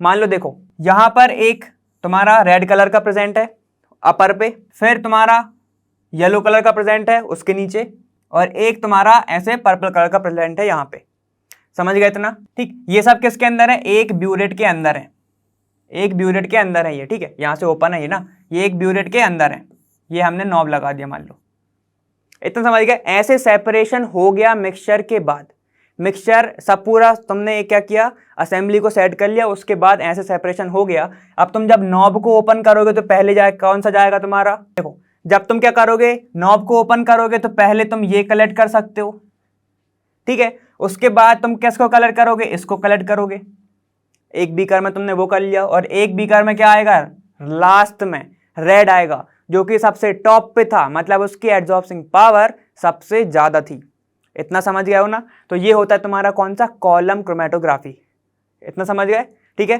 चलो अब नेक्स्ट देखते हैं हम। देखो नेक्स्ट क्या है तुम्हारा, मैंने क्या बोला, एक होता है तुम्हारा कौन सा, पार्टीशन क्रोमेटोग्राफी, ये सब किस में थे, एड्सॉर्प्शन में, ठीक है। ये क्या होता है तुम्हारा, पार्टीशन क्रोमेटोग्राफी। इसमें क्या होता है, इसमें आता है तुम्हारा पेपर क्रोमेटोग्राफी, पेपर क्रोमेटोग्राफी आता है इसमें, इतना समझ गए। ये सेम होता है थिन लेयर क्रोमेटोग्राफी जैसा, थिन लेयर क्रोमेटोग्राफी जैसा, ठीक है, ये सेम होता है थिन लेयर क्रोमेटोग्राफी जैसा, लेकिन उसमें क्या होता है, उसमें हम सिलिका जेल जी का यूज करते हैं, किसमें, थिन लेयर में। लेकिन क्रोमेटोग्राफी में हम पेपर का यूज करते हैं, ठीक है, उसमें हम किसका, ग्लास का यूज करते हैं, इसमें हम पेपर का यूज करते हैं, ठीक है। जैसे जैसे सिलिका जेल जी में हमने क्या किया था, एक ग्लास का हमने स्लरी बनाई थी, उसके ऊपर कोट करा था, फिर हमने क्या किया था, बेस लाइन किया था, बेस लाइन लगाया था, बेस लाइन बॉटम से 2 सेंटीमीटर ऊपर तक, इसमें भी लगाओगे तुम बेस लाइन 2 सेंटीमीटर ऊपर तक, ठीक है। फिर एक मोबाइल फेस में हम उसको क्या कर देते हैं, डिप, लेकिन एकदम वर्टिकली होना चाहिए वो, अगर आड़ा टेढ़ा किया तो तुम्हारे कलर भी ऊपर नीचे ही आएंगे ना, समझ गए, ठीक है। तो ये क्या होता है, जब तुमने उसको डिप किया सॉल्यूशन में, ठीक है, और डिप कहां तक करते हैं कि बेस लाइन के ऊपर तक सॉल्यूशन ना आए, ठीक है, वहां तक करते हैं इसको डिप। फिर क्या होगा, धीरे धीरे विद द हेल्प ऑफ कौन सा प्रिंसिपल, कैपिलरी एक्शन की हेल्प से जो तुम्हारा मिक्सचर है वो ऊपर आएगा, ठीक है। तुम्हें जिस भी चीज का क्या निकालना है, तुम्हें सेपरेशन करना है, तो उसको एक बेस लाइन पे हम क्या लगा देते हैं, बेस लाइन पे एक डॉट लगा देते हैं। जैसे जैसे मिक्सचर तुम्हारा ऊपर आ रहा है, मतलब मोबाइल फेस ऊपर आ रहा है, वो इस वाले पॉइंट को भी लेके ऊपर आता है, ठीक है। और एक टाइम के बाद हम किसके, उस सॉल्वेंट का डिस्टेंस बेसलाइन से और उस सब्सटेंस का डिस्टेंस बेसलाइन से हम रिटार्डेशन फैक्टर से निकाल लेते हैं। सेम ऐसे ही पेपर क्रोमेटोग्राफी में भी होता है, ठीक है। तो इससे हम क्या कर सकते हैं, सेपरेट कर सकते हैं, ठीक है। इसको तुम घर में भी कर सकते हो, बताऊंगा कैसे वो आगे, ठीक है। चलो ये वाला हो गया क्वेश्चन। अब नेक्स्ट क्वेश्चन देखते हैं हम। अब 19th क्वेश्चन क्या तुम्हारा, describe the method which can be used to separate two compounds with different solubilities in solvent S, ठीक है। तो अब क्या करना है, तुम्हें दो कंपाउंड दिए हुए हैं, उनकी सॉल्युबिलिटी में डिफरेंस है, तुम्हें सेपरेट करने की टेक्निक बतानी है।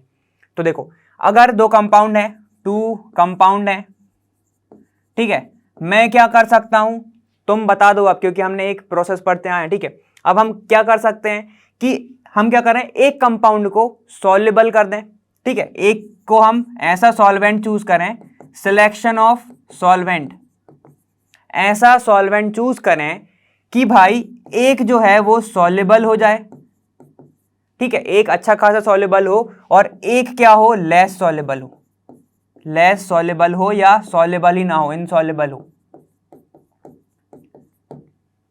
ठीक है, समझ गए इतना, लेस सॉल्युबल हो या इनसॉल्युबल हो, ठीक, क्योंकि सॉल्युबिलिटी में डिफरेंस है इसलिए कर रहे हैं, है ना, इतना समझ गए हो। तो अब हम क्या कर सकते हैं, इसका हम बनाएंगे क्या, सैचुरेटेड सॉल्यूशन, सैचुरेटेड, या फिर तुम इसको बोल सकते हो कंसंट्रेटेड सॉल्यूशन, कंसंट्रेटेड सॉल्यूशन, ठीक है। इसको हम करें हीट,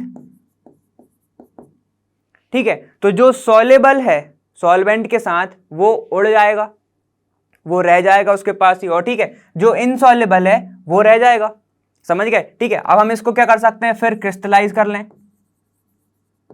पहले क्या होगा तुम्हारा, पहले होगा फिल्ट्रेशन, फिर उसके बाद हम क्या कर सकते हैं, इसको क्रिस्टलाइज, और फिर ड्राई करेंगे तो तुम्हारा क्या हो जाएगा, जो तुम्हारा सॉल्युबिलिटी में डिफरेंस जो दो कंपाउंड थे वो निकल के आ जाएंगे, ठीक। ये तो हो गई तुम्हारी क्रिस्टलाइजेशन प्रोसेस, एक मेथड से हम ये कर सकते हैं। एक और चीज क्या हो सकती है तुम्हारी,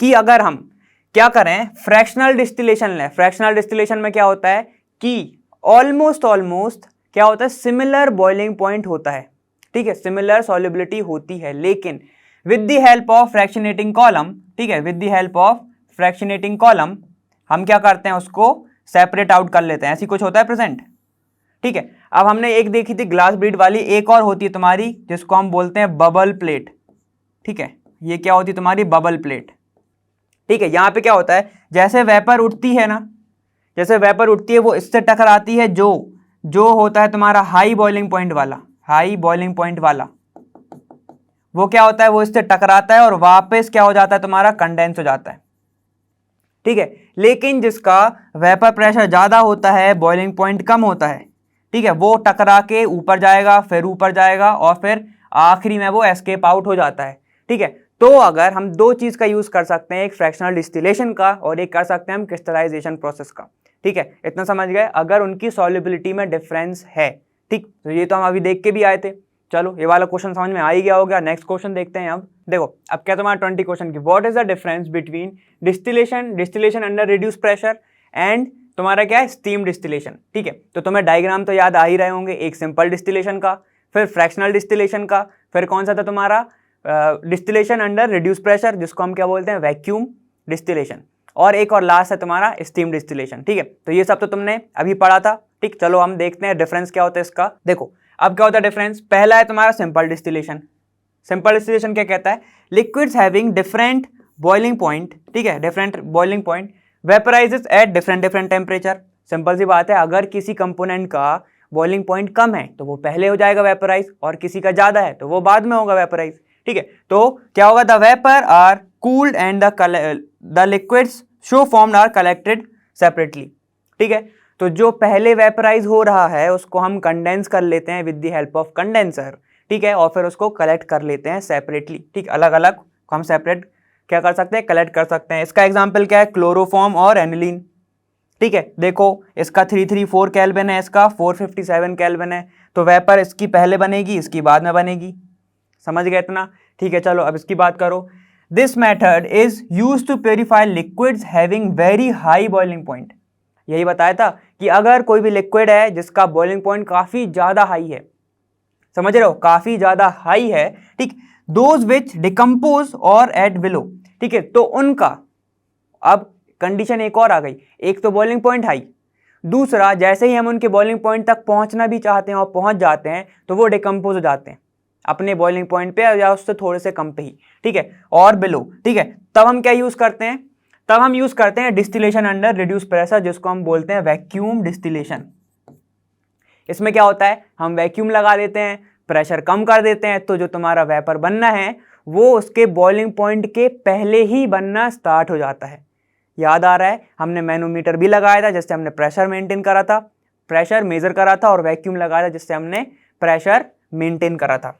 इतना समझ गए थे। ठीक है, चलो देखो अब इसमें होता क्या है, इसका एग्जांपल क्या है, ग्लिसरॉल कैन सेपरेटेड फ्रॉम स्पेंटलाई, ठीक है, इन soap industry by using this technique. देखो भाई, जो ग्लिसरॉल है उसको सेपरेट करते हैं किसमें, सोप इंडस्ट्री में। किससे करते हैं हम, स्पेंटली से। ठीक है, इसके हम क्या करते हैं, इसको सेपरेट करते हैं किसमें, इंडस्ट्रियल टेक्निक है ये।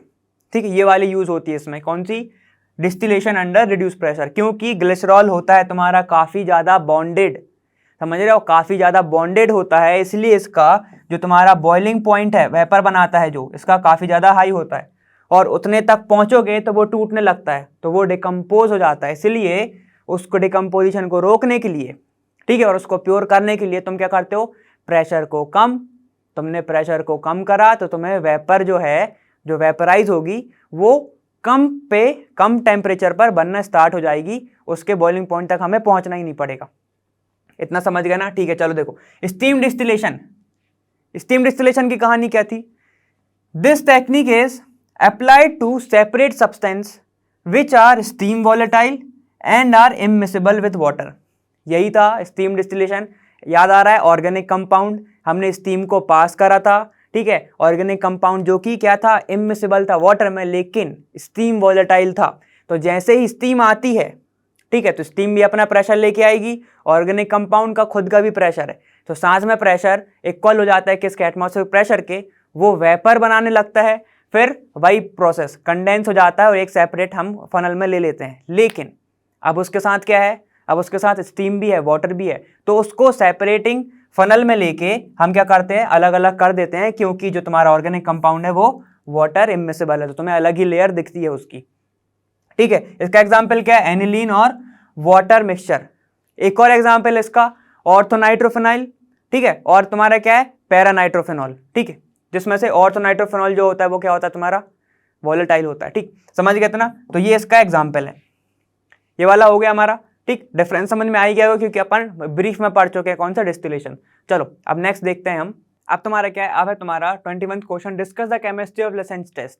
ठीक है, तो अब हमें इस टेस्ट की क्या निकालनी, केमिस्ट्री के बारे में पढ़ना है। तो देखो ये किस चीज के लिए यूज होता है, इस टेस्ट का यूज किया जाता है NSXP को एक्सट्रैक्ट करने के लिए। ठीक है, NS क्या है तुम्हारा, ये नाइट्रोजन, ठीक है, नाइट्रोजन, सल्फर, हेलोजन और फॉस्फोरस को एक्सट्रैक्ट करने के लिए हम क्या करते हैं, इस टेस्ट का यूज करते हैं। ठीक है, फॉस्फोरस के लिए हम क्या करते हैं, इस टेस्ट का यूज़ करते हैं। इसमें होता क्या है कि भाई कोई भी ऑर्गेनिक कंपाउंड है जिसमें ये सब चीज़ें प्रेजेंट हैं, अगर उसको हम क्या करते हैं सोडियम के साथ डाल देते हैं। इसमें होता क्या है, चलो हम पहले वो देखते हैं कि कोवेलेंट कंपाउंड जो बॉन्ड है उसको हम कन्वर्ट करते हैं आयनिक बॉन्ड में, जिसके कारण जो तुम्हारा सेपरेशन है वो काफ़ी ज़्यादा क्या हो जाता है, ईजी हो जाता है। ठीक है, तो चलो देखते हैं वो क्या है। देखो इसमें क्या होता है कि the element present in the compound are converted from covalent, ठीक है, कोवेलेंट ऐसे मार्क कर लो, from into the ionic form. ठीक है, किसमें, आयोनिक फॉर्म में, कोवेलेंट से आयोनिक फॉर्म में, by fusing the compound with sodium metal. जैसे कि अगर तुम्हारा नाइट्रोजन है, ऑर्गेनिक कंपाउंड है, कार्बन प्रेजेंट है, और अगर तुम सोडियम के साथ कर रहे हो इसकी रिएक्शन, तो ये क्या बनाएगा तुम्हारा NaCN बनाएगा। तो ये क्या बना तुम्हारा आयोनिक, ये पहले क्या था, कोवेलेंट था। ठीक है, तो चलो अब उसके बाद क्या है, nitrogen, sulphur, halogens and phosphorus present in an organic compound are detected by Lassaigne's test.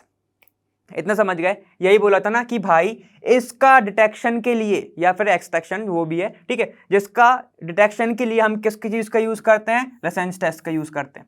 ठीक, अब होता क्या है देखो कि साइनाइड, सल्फाइड एंड हाइलाइड, ठीक है, ऑफ सोडियम, मतलब किसकी बात कर रहा है ये, NaCN, ठीक है, Na2S और क्या NaX, इसकी बात कर रहा है of sodium, so formed on sodium fusion are extracted from the fused mass by boiling it with distilled water. मतलब क्या है, फ्यूज्ड मास मतलब कि वो उनको पिघलाया गया है, उनको लिक्विड फॉर्म में प्रेजेंट है। कि मान लो NaCN का, ठीक है, फ्यूज्ड मास लिक्विड फॉर्म, जिसको हम बोल सकते हैं मोल्टन स्टेज में है, ये मोल्टन स्टेज में, इसको क्या करते हैं हम, बॉईल करते हैं, बॉइल विथ किसके साथ करते हैं बॉइल, डिस्टिल वाटर के साथ, डिस्टिल वाटर के साथ। तो हमें जो एक्सट्रैक्ट मिलता है, ठीक है, this extract is known as sodium fusion extract. ठीक है, तो इस एक्सट्रैक्ट को हम क्या बोलते हैं, सोडियम फ्यूजन एक्सट्रैक्ट। ठीक है, तो देखो इसका किस चीज में यूज हुआ, जब क्या हो, तुम इस टेस्ट को परफॉर्म करो, किस चीज के लिए, जब तुम्हें पता है कि तुम्हारे पास हेलोजन है। ठीक है, तो क्या होगा, तुम हेलोजन की रिएक्शन करा दोगे प्लस X के साथ, तो क्या बना देगा ये, NaX बना देगा। ठीक है, NaX बन गया तुम्हारा। जब इसको तुम्हें देखना है तो क्या करोगे तुम क्या करोगे, इसको मोल्टन स्टेज में लोगे, समझ गए, मोल्टन स्टेज में मतलब किसका, फ्यूज मास लोगे इसका। ठीक है, और डिस्टिल वाटर के साथ क्या करोगे, इसको ट्रीट कराओगे डिस्टिल वाटर के साथ। तो जो तुम्हारा एक्सट्रैक्ट बनेगा उसको हम क्या बोल सकते हैं, सोडियम फ्यूजन एक्सट्रैक्ट। ठीक है, और इस टेस्ट का नाम क्या है, लसेंज टेस्ट, इसी को हम क्या बोलते हैं, लसेंज सॉल्वेंट। इतना समझ गए ना। ठीक है, चलो ये वाला क्वेश्चन हो गया, अब नेक्स्ट देखते हैं।